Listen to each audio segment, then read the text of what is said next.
मानते हैं शनिदेव जी की मूर्ति स्थापित करना चाहते थे।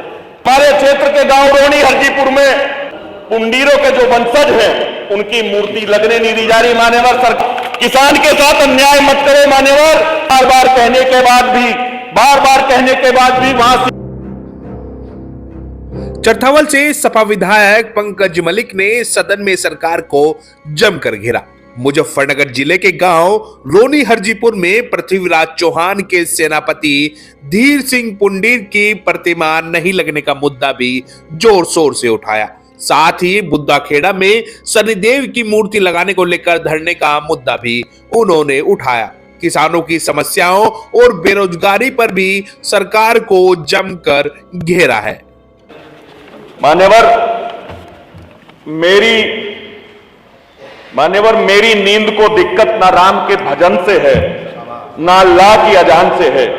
मेरी नींद को दिक्कत पिटते हुए उस बेरोजगार नौजवान और कर्ज के नीचे दबे किसान खुदकुशी करते किसान से है। मान्यवर आज किसान की स्थिति बड़ी दयनीय है। मान्यवर अभी गन्ने का आपने मूल्य बढ़ाने का हमारी सरकार ने, उत्तर प्रदेश की सरकार ने काम किया।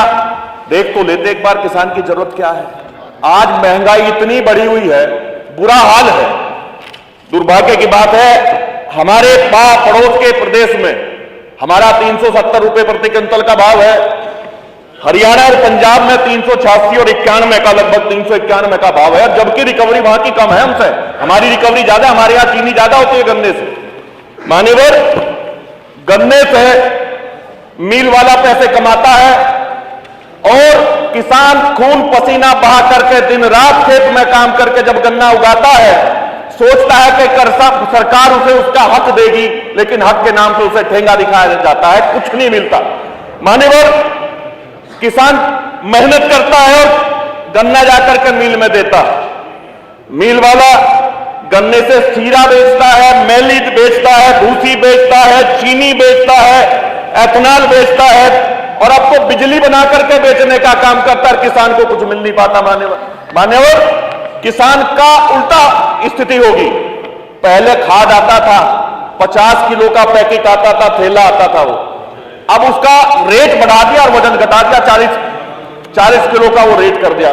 मान्यवर बड़ी खराब स्थिति है। नकली खाद रुक नहीं पा रहा, नकली खाद बन रहा है। कुछ लोग हैं पश्चिम उत्तर प्रदेश में, कुछ सरकार से का संरक्षण प्राप्त कुछ लोग हैं जो फर्जी खाद का काम करने का काम करते हैं। मान्यवर किसान की बहुत खराब स्थिति है। आप नौजवान की बात देख लीजिए। मान्यवर नौजवान बड़ा दुखी और परेशान है। जब यूनिवर्सिटी में जाता है, किसी अच्छे कॉलेज में दाखिला लेने जाता है तो उसे दाखिला नहीं मिल पाता। मान्यवर बड़ा दुखी और परेशान है। गरीब का बच्चा सोच ही नहीं सकता कि वो अच्छी शिक्षा प्राप्त कर पाएगा। बड़ा बड़ा दावा करते हैं, बड़ी बड़ी बात करते हैं, लेकिन लाभ कुछ हो नहीं पाता उसका। स्वास्थ्य की स्थिति देख लीजिए। मान्यवर स्वास्थ्य की स्थिति बड़ी खराब है।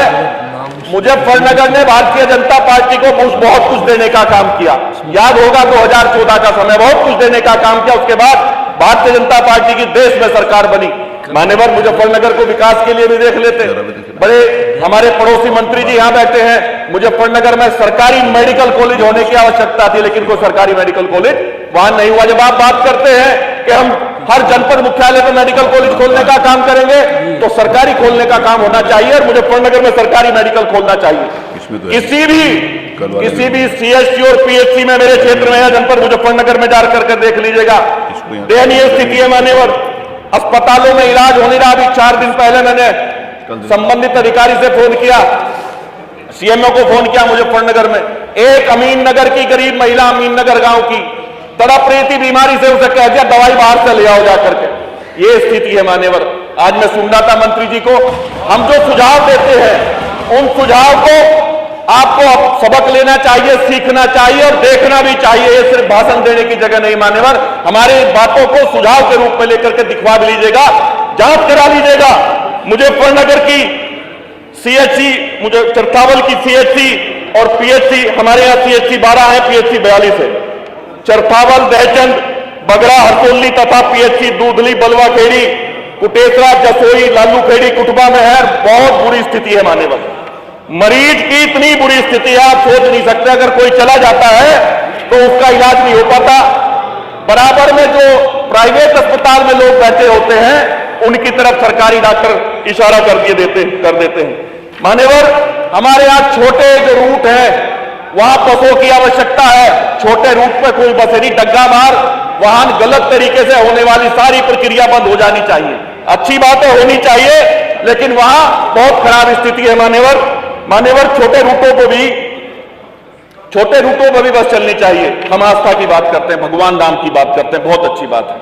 अभी मेरे क्षेत्र के गांव बुड्ढा खेड़ा में वहां के लोग जो भगवान में आस्था रखते हैं, भगवान को मानते हैं, शनिदेव जी की मूर्ति स्थापित करना चाहते थे। 4-5 दिन धरने पे बैठना पड़ा। क्या हुआ उस समय आस्था का? उनकी भी तो आस्था थी। 4-5 दिन धरने पे बैठे, जब जाकर के सब लोगों ने प्रयास किया, तब जाकर के मूर्ति वहां रखी गई। मान्यवर, हमारे हर समाज में महापुरुषों ने जन्म लिया है। हमारे सौभाग्य की बात है, हिंदुस्तान की धरती ऐसी बलिदान की धरती है कि हर जाति, हर धर्म, हर वर्ग में देश के लिए अपनी प्राण की आहुति देने वाले लोग हैं। मान्यवर, हमारे क्षेत्र के गांव रोनी हरजीपुर में महापुरुष धीर सिंह पुंडीर राजपूत पुंडीरों के जो वंशज हैं उनकी मूर्ति लगने नहीं दी जा रही। मान्यवर, सरकार को संज्ञान लेना चाहिए। मंत्री जी, आप जिस कुर्सी पर बैठे हैं, आपको संज्ञान लेना चाहिए उस महापुरुष की। क्या गलती थी? उसने देश के लिए काम किया, समाज के लिए काम किया। अगर आज उसके प्रति आस्था के चलते लोग मूर्ति लगाना चाहते तो काहे को मूर्ति को रोका जा रहा है? मान्यवर, कहना और करने में बड़ा करनी और कतरी में बड़ा अंतर है। ये कहते कुछ है और करते कुछ है, कुछ दिखाई नहीं देता। बिजली के नाम पे आज भी लुटाई की जा रही है। किसान का पैसा नहीं देते, किसान का समय से भुगतान नहीं होता। जाकर के देख लीजिएगा जनपद शामली और बागपत की स्थिति क्या है। जनपद शामली में, बुढ़ाना में आज भी भुगतान पूरा नहीं किया गया है। आप कहते हैं कि हमने इतना लाखों करोड़ रुपया बकाया भुगतान कर दिया। आपने भुगतान किया तो जो बचा है उसकी जिम्मेदारी किसकी है? अगर किसान का 1 रुपया भी बचा है तो दायित्व आपका है कि उसका भुगतान समय से हो जाना चाहिए। किसान की तो खेती के अलावा और कोई कमाई है ही नहीं। मान्यवर, मैं पुनः दोहराऊंगा कि 20 रुपए प्रति क्विंटल से कुछ नहीं होता किसान का भला। किसान के साथ अन्याय मत करे मान्यवर। और मान्यवर, बार बार मलिन बस्ती का जिक्र आता है। मैंने मलिन बस्ती के संदर्भ में आज भी सुना। मान्यवर, भगवान श्री राम को और सभी परमपिता परमेश्वर को मानने वाले लोग मलिन बस्ती में भी रहते हैं। आप जब कहते हैं कि हमने विकास की गंगा बहाने का काम किया, तो क्या कारण है कि मलिन बस्ती को आज भी मलिन बस्ती कहा जाता है? क्या कारण है बताइएगा? क्यों वहां साफ सफाई नहीं होती? क्यों गरीब आदमी इज्जत और सम्मान के साथ नहीं रह सकता? क्यों गरीब के बच्चों को शिक्षा नहीं मिल सकती? मान्यवर, ये शिक्षा की बात करते हैं। हमारे क्षेत्र के कई गांव ऐसे हैं, बार बार कहने के बाद भी वहां शिक्षा के सरकारी शिक्षा के संस्थानों को ठीक नहीं किया गया है। आज बिल्डिंग इतनी खराब है मान्यवर, बिल्डिंग इतनी खराब है, बहुत खराब स्थिति है। बच्चों को खाना देते हैं, बच्चों को ड्रेस देते हैं, मोजे देते हैं। क्या कारण है साहब? फिर भी बच्चे उस संख्या में क्यों पढ़ने नहीं आ रहे? अरे, जो खामियां है उसको सुधारना चाहिए, उसमें सुधार करना चाहिए। मान्यवर, हम अपराध की अगर बात करें तो आज अपराध सिर्फ पेपर में तो कह सकते हैं, ये अपने दावों में कह सकते हैं। घटाट साइबर क्राइम की स्थिति देख लीजिएगा। रोज ये हर दूसरा आदमी साइबर क्राइम से प्रभावित है। इतने फ्रॉड हैं, इतने फ्रॉड होते हैं, तरह तरह के फ्रॉडी घूमने का काम करते हैं और लोगों को ठगने का काम करते हैं। हमारे नेता आदरणीय मनोज पांडे जी के साथ भी फ्रॉड हुआ, ये गंभीर बात है। वो एक सदन के सदस्य हैं जिस सदन में प्रदेश की नीतियां बनाने का काम किया जाता है। माननीय अध्यक्ष जी, अगर हम भी इस सरकार के चलते सुरक्षित नहीं है तो कौन सुरक्षित होगा? हम उस व्यक्ति की आवाज कैसे उठाएंगे जो हमें चुन करके यहां भेजता है? मान्यवर,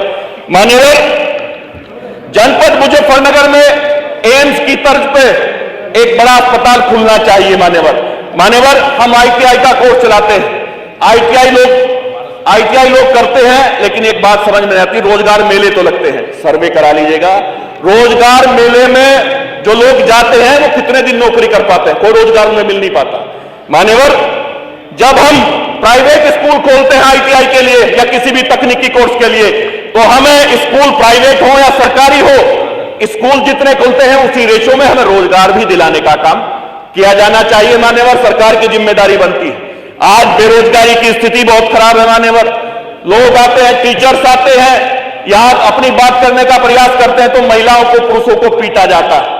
ऐसी कोई सरकार नहीं थी। आप बड़ी बड़ी बात करते हैं, लेकिन सरकार का जो दायित्व है उस पर खरा उतरना चाहिए। मान्यवर बार बार सरकारी कर्मचारियों के लिए हमने मांग की, एक बात रहेगी उस मान्यवर, हमने कहा हमारी मांग थी कि पुरानी पेंशन बहाल होनी चाहिए, सरकार को इस पर सोचना चाहिए, और समाजवादी पार्टी और हम सब लोग पुरानी पेंशन का समर्थन करते हैं। मान्यवर आपने मौका दिया, इसके लिए